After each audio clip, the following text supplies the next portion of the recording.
19 दिसंबर को civil lines थाना इलाके में अरुणाचल प्रदेश से अपने बीमार बेटे का दिल्ली में इलाज करने के लिए आई बुजुर्ग महिला की झपटमारी मामले में हुई मौत के बाद पुलिस ने शातिर आरोपी को गाजियाबाद जेल से गिरफ्तार किया है। झपटमारी के दौरान बुजुर्ग महिला को गंभीर चोट आई थी, जिसकी इलाज के दौरान अस्पताल में मौत हो गई थी। पीड़ित महिला और उनके बेटे की शिकायत के आधार पर पुलिस ने मामला दर्ज किया और आरोपी की तलाश में दिल्ली से लेकर उत्तर प्रदेश और उत्तराखंड तक पुलिस ने आरोपी की तलाश की और आरोपी को गाजियाबाद जेल से पुलिस ने गिरफ्तार कर लिया।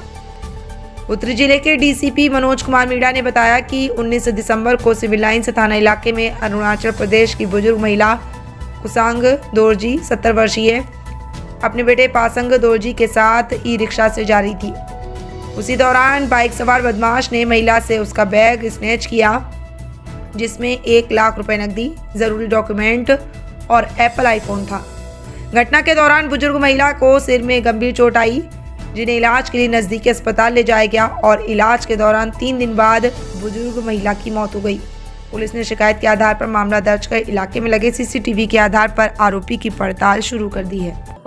17 दिसंबर को खैबर पास सिविल लाइन्स में एक इंसिडेंट रिपोर्ट हुआ था, जिसमें एक एल्डरली लेडी का पर्स स्नैच हुआ था और पर्स स्नैचिंग की वारदात के दौरान वो ई रिक्शा में जा रही थी, जिसमें ई रिक्शा से गिरने से उनके सर पे काफ़ी गंभीर चोट आई थी। इससे वो अस्पताल में भर्ती हुई थी और 21 दिसंबर को उनका निधन हो गया था। जो हमने इसमें रॉबरी विद ग्रीवियस हर्ट की एफआईआर दर्ज की थी और एक बार जब उनकी डेथ हो गई थी तो उसके बाद इसमें मर्डर के सेक्शंस ऐड कर दिए गए थे। इस पे स्पेशल स्टाफ नॉर्थ डिस्ट्रिक्ट और सिविल लाइन्स पुलिस स्टेशन की टीम ने लगातार काम करते रहे हम, और हमने इसमें जो सिंगल पर्सन था जिसने ये बैग को स्नैच किया था, जिस वजह से उस महिला की मृत्यु हुई, उसको अरेस्ट कर लिया है। अरेस्ट के साथ ही साथ महिला का जो बैग था जो इसने स्नैच किया था वो भी रिकवर हो गया है। पैसे उसमें जो थे वो उसने खर्च कर दिए हैं, उन पे अभी आगे तफ्तीश बाकी है। इसमें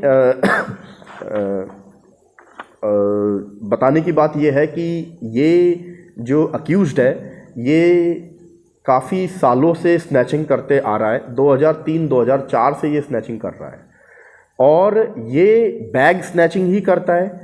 जो थोड़ी फॉरेनर या उस तरीके की वृद्ध महिलाएं होती हैं जो अपने केस को ज़्यादा परस्यू नहीं कर पाएंगी, उनको ही टारगेट बनाता है और अपने क्राइम करने में काफ़ी डिसिप्लिन्ड तरीके से क्राइम करता है ताकि पकड़ा ना जाए। ये मैक्सिमम टाइम ये जब पकड़ा गया है तो ये मौके पे पकड़ा गया है और फिर इससे और भी एफआईआर उस टाइम पे जो इन्वॉल्वमेंट है उनमें इनको अरेस्ट किया गया है।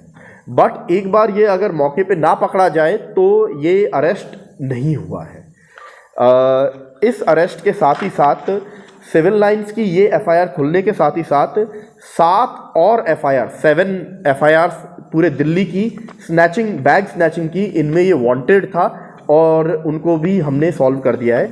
ये एफआईआर 2 लाजपत नगर की थी, 3 हज़रत निज़ामुद्दीन पीएस की थी, 1 मालवीय नगर पीएस की थी और 1 नई दिल्ली पीएस तिलक मार्ग की थी। तो ये नई दिल्ली के इलाके में भी और model town, Mukherjee Nagar, Timarpur, Morris नगर, सिविल लाइन्स, इस इलाके में ये बैग स्नैचिंग की वारदातों को करता था। इसमें हमारी टीम की जो इन्वेस्टिगेटिव कैपेबिलिटीज़ है उसका इस चीज़ से पता लगता है कि ये टोटली ब्लाइंड केस था और इसमें सीसीटीवी से भी कोई क्लू नहीं मिल पा रहे थे, क्योंकि ये उन जगहों से निकला जहाँ पे सीसीटीवी कवरेज बहुत ज़्यादा थी नहीं। इसके बावजूद हमारी टीम ने जो बहुत ही ग्रेनी सीसीटीवी फुटेज आई थी उससे और जो मोटरसाइकिल कंपनी के मैकेनिक्स होते हैं उनकी मदद से ये पता किया कि ये मोटरसाइकिल का एग्जैक्ट कौन सा मॉडल हो सकता है जिससे ये किया है, और फिर उससे आगे बढ़ते हुए इस केस को खोला है। इसमें बीच में ये भी पता लगा था कि इसने जो मोटरसाइकिल खरीद रखी है वो अपने एक किसी एसोसिएट के नाम खरीद रखी है। तो हमें इनिशियली उस एसोसिएट पे शक हुआ था जब हम मोटरसाइकिल्स को चेक कर रहे थे, लेकिन उस टाइम पे ये एसोसिएट जेसी में था तो हमें ये पता लग गया था कि ये इस एसोसिएट ने किया नहीं है। बाद में जब उसके बैंक ट्रांजैक्शंस देखे गए तब देखा गया कि इसने कुछ पैसे उसको ट्रांसफ़र कर रखे हैं इस मोटरसाइकिल खरीद के लिए।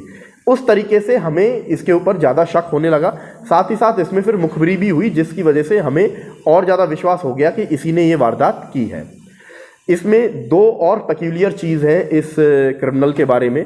पहली चीज़, ये अपने नाम पे कभी कुछ नहीं करता था। इसके पास जितने भी इसके एड्रेसेस मिले हैं, जितने भी इसके कार्ड्स मिले हैं, सारे फेक मिले हैं।